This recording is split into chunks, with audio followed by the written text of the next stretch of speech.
교통생활 상식을 높이는 시간 한정윤 교수의 교통안전 상식.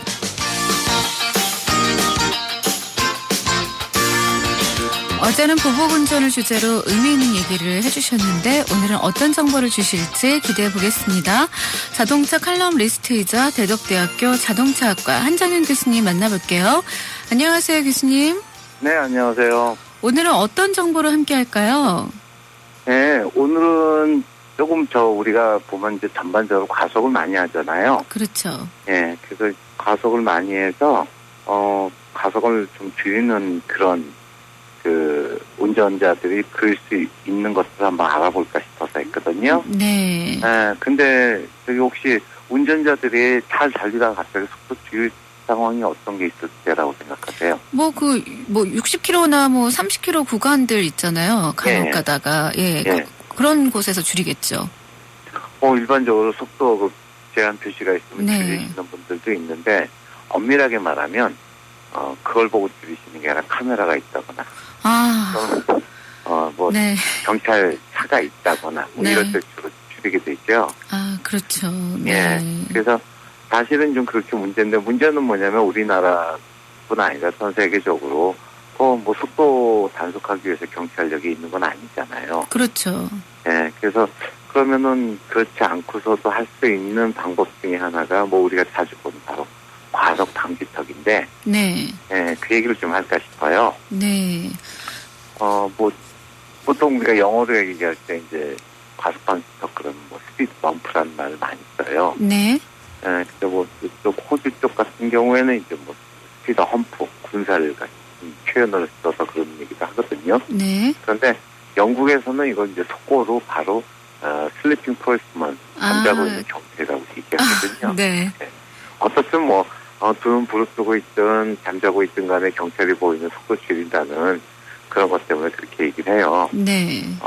그런가 하면은 또 우리 고속도로 이 터게이트 지인로 보면은 갑자기 이렇게 불을 떨리는 데 있잖아요. 네. 네, 그게 이제 럼블 스트립이라고 하는데 이건 역시도 속도를 줄이는데 아주 효과적입니다. 네. 그럼 오늘은 과속방지턱 얘기를 해주실 건가요? 네, 맞습니다. 이 과속방지턱은 좋은 안전시설물인 것 같은데 그렇지 않나요? 네, 맞습니다. 특히나 스쿨존, 어린이 보호구역이라든가 또는 노인분들이 주로 다니시는 실버존 같은데 보행자 안전에 있어서는 아주 효율적이죠. 네. 그런데 이제 오늘 제가 이제 말씀드리고 싶은 거는 좀 설치된 위치가 잘못됐다거나 또는 설치 기준이 있는데 그걸 좀 충족시키지 못한 과속 방지턱이 있어서 오히려 교통 안전을 저해하거나 또는 사고의 원인이 되기도 하는 그런 걸 얘기하고 싶어요. 네. 원래 과속 방지턱에 설치 기준이 있을 것 같은데요. 네, 맞습니다. 일반 도로하고 이제 또 그러면 아파트 단지 내 도로 같은 거 사설도로, 조그만 저속도로하고는 기준이 두 가지가 있거든요. 네.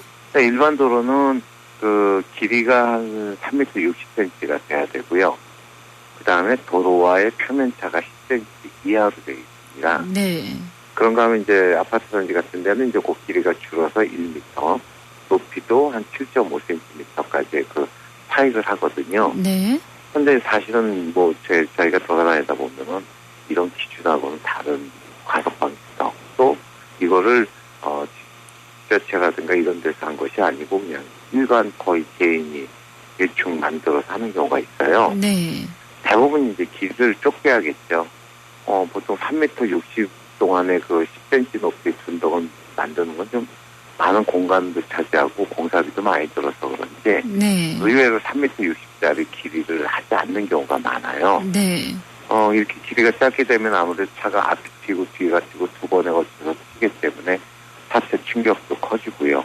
또 심한 경우 10cm라는 단차를 더 크게 한 경우에는 차 하체 부분을 긁게 돼서 손상 갈 수도 있거든요. 네. 저속으로 지나가면 그나마 괜찮지 않을까요? 네, 저속으로 천천히 지나가면은 웬만한 과속방지턱이 기준에 맞지 않더라도 넘어갈 수 있는데, 네. 제가 지금부터 한 20년쯤 전에 조금 어린 나이 때 제가 스포츠카 F자 들어가는 스포츠카를 타고 있었어요. 네. 근데 그 차는 사실은 이 최저지상고가 굉장히 낮거든요. 네. 그런데 제가 살던 아파트가 산동네 아파트여서 아파트 입구부터 저희 집까지 가는데 어느 쪽 코스를 가도 16번을 넘어야 돼요. 네. 미치는 줄 알았거든요. 네. 제가 말씀드린 게 바로 그런 식으로 저속으로 지나가더라도 하체에 손상을 입힐 수도 있고 네. 그런 것도 문제고 또 하나는 더 문제는 뭐냐면 이런 것들이 그 지역에 사는 사람은 자주 다니는 사람은 잘 아는데 네. 그렇지 못한 사람한테는 이게 갑작스럽게 튀어나온 장애물이거든요. 네. 그래서 이 설치 위치가 문제고 또 그다음에 과실의 문제가 있어요. 관리를 잘못해서 그런 네. 것들이 바로 사고 위험을 높여준다는 거죠. 네. 그 예를 들면 어떤 위험이 있다는 거죠? 네, 이제 이거는 이제 그 국토교통부의 기준에 보면은 과속 방지턱이 하나만 있는 게 아니라 2개, 3개 있는 경우도 있잖아요. 네. 그럴 경우에는 이제 연속형 과속 방지턱이라고 그러는데 이 경우에는 방지턱과 방지턱의 사이의 거리가 최소한 20m에서 90m 사이로 간격을 설치해라라는 게 있고요. 네. 그다음에 이제 교차로나 횡단보도에서는 15m 이상 떨어뜨려서 설치를 해라라는 게 있어요. 네. 그다음에 또 당연히 뭐 우리 공기장 아나운서도 아시겠지만 보면은 노란색하고 하얀색으로 해서 이렇게 도료가 칠해져 있잖아요. 네. 눈에 잘 띄라놓고 하는 거지만 사실은 이 도료는 그냥 페인트가 아니고 네. 야광성 도료를 칠해야 돼요. 밤에도 잘 보이게요. 네. 그렇죠. 근데 바로 이런 세세한 기준들이 잘 지켜지지 않아서 가장 핵심적인 게 이제 시인성을 높여주는 도색이 아예 벗겨지는 경우도 있고, 네. 그다음에 기준 미달에 야광성 도료를 이제 기준 미달을 또 칠하다 보니까 밤에는 눈에 띄지 않는 경우가 있어요. 네, 사고 위험이 높겠어요. 그렇죠. 네. 그러다 보니까 보통 눈에 안 띈다면 그냥 일반 평탄한 도로인 줄 알고 달리기 때문에 이러면 큰 사고가 나거든요. 네. 그래서 뭐 지난해 그 경기도의회 감사 결과에서 보면 경기도의회의 그 경기도에 소속되어 있는 31개 시군구 중에 그냥 임의로 11개 지역을 한번 확인해 봤더니 그 11개 지역에 120군데가 잘못됐다. 그렇군요. 예, 그게 뭐냐면 부적합한 이제 관리가 안 돼 있고 그런 거겠죠. 네. 그런데 그걸 세세히 살펴보니 위치를 잘못 잡은 게 한 40곳이고 네. 그다음에 제대로 설치 안 한 기준 미달이 한 222곳인데 비해서 도색이 마모된 곳이 이게 지금 870곳이에요. 네. 가장 많이 차지하는 거죠. 관리만 해줘도 안전에 좀 도움이 될 수 있다라고 볼 수 있죠. 한 지역에 이제 뭐 평균 네. 120개 가량이 불량이라면 조금 많은 것 같은데요. 네, 맞습니다. 근데 이것이 뭐냐면 이게 눈에 띄지 않거나 또는 기준이 틀리기 때문에 우리가 저번 겨울에 제가 그런 말씀 드렸었잖아요. 그 포톨이라는 게 사고를 유발시킬 수 있다. 네. 라고 했는데 이건 이제 포톨은 아니지만 평탄한 돌에 10cm 정도의 갑자기 튀어나온 돌출물이 있다는 건 역시도 사고를 일으킬 수 있거든요. 네. 그러니까 안전을 위해서 과속방지턱을 설치해놓고 오히려 사고를 유발시키는 이 사고 유발턱으로 될 수밖에 없기 때문에 네. 이 관할 지방자치단체에서는 특히나 관리를 좀 철저히 해서 도색이 바뀌어진 거라든가 또는 야광성 도료로 네. 제대로 칠한다면 좋겠다라는 얘기죠. 불법 주차는 굉장히 관리 많이 하면서 예. 이런 건 또 관리가 안 되고 참 예. 그렇네요. 네. 그럼 이 밖에 또 다른 문제는 없나요? 예, 또 이제 그 바로 위치가 잘못된 곳이라고 하지만 사실 필요 없는 곳이 있어요. 그런 것도 또 설치가 돼 있어요? 예, 뭐 대부분 우리가 보면은 이제 뭐 상행선, 하행선, 좌우차선 모두에게 이제 동시에 이제 과속방지턱을 대부분 설치하거든요. 네.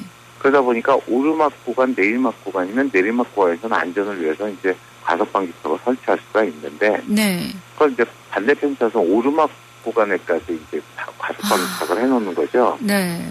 그렇게 되면 괜히 모르게 차가 그 앞에서 속도를 줄이고 다시 쓸데없이 가속을 해야 되니까 뭐 에너지 낭비도 되고 특히나 배출가스 과다 배출의 원인이 돼요. 그리고 차도 밀리는 네. 원인이 될 거고요. 그렇죠. 네. 그래서 사실 세계적으로 이제 과속방지턱이 좀 많이 줄어드는 추세예요. 네. 특히나 뭐 교통법규를 벌금 때문이건 뭐건 잘 지키고 규정 속도를 잘 지키는 나라 뭐 대표적으로 미국 같은 나라에는 네. 거의 과속방지턱 찾기가 좀 힘들거든요. 네. 아까도 말씀드렸지만 무슨 스피드 범프나 스피드 험프나 요 미미한 차이라든가 슬리핑 붙어 있으면 이런 얘기입니다. 영국, 호주, 뉴질랜드 이쪽에서 주로 쓰는 말이에요. 그렇군요. 네. 근데 오히려 미국 사람들은 네. 잘 모르죠.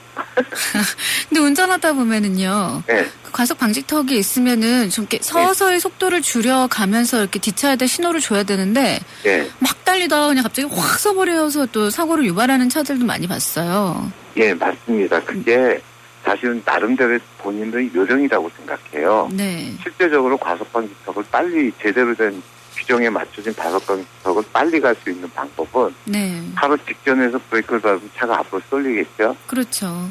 그 다음에 거기서 다시 브레이크를 놓으면서 가속을 하면 차가 들릴 거예요. 네. 그러면 바퀴와 차체 사이에 스프링이 한창 늘어나 있는 상태이기 때문에 네. 노면에 바로 튀어나온 가속방지턱을 지나는 순간에는 차가 오히려 안정될 수도 있어요. 네.